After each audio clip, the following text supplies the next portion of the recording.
D.C. mayor urges calm after protests nearby the White House occur for second consecutive night.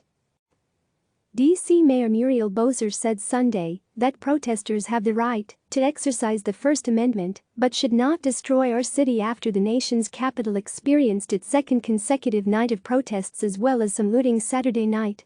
"We're sending a very clear message to people that they have a right to exercise their First Amendment rights but not to destroy our city," Bowser said in an interview on NBC's Meet the Press. "We saw a level of just destruction and mayhem among some that was maddening."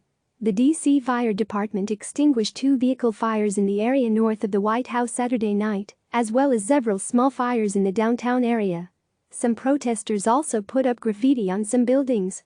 Bowser also urged President Donald Trump to help calm the nation and to stop sending divisive tweets that are meant to harken back to the segregationist past of our country.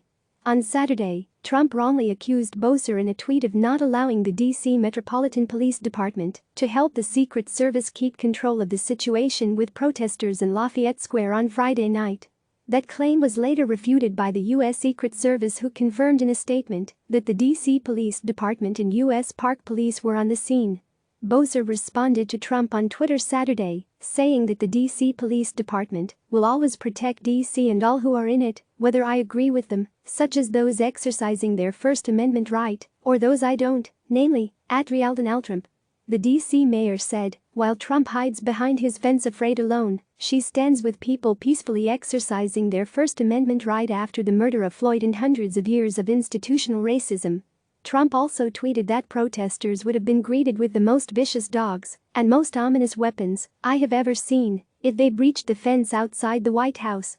In a press conference Saturday, Bowser noted how Trump's reference to the ominous dogs was no subtle reminder of segregationists who would attack African Americans with dogs. Bowser said Sunday that the city is working on cleaning up after protests and is coordinating with law enforcement to ensure calm in our city. Skirmishes between groups of protesters and law enforcement flared Saturday evening nearby Trump's residence for the second consecutive night as tensions played out over the death of George Floyd, an unarmed black man in Minneapolis who was pinned down by police. Some protesters continued to gather in downtown Washington, D.C., at Lafayette Square, which is across from the White House, into Saturday evening, but additional protesters were not being allowed in by police. At times there were attempts by some protesters to enter the park. They were met with pepper spray or other mechanisms pushing them back. Separately, a group marched and then rallied at the Lincoln Memorial. At one point onlookers reported pepper spray being used. The area around the memorial was then cleared. D.C. police and Park Police did not return a request for comment from CNN. Law enforcement's aim was to erect a large space between the protesters and the White House.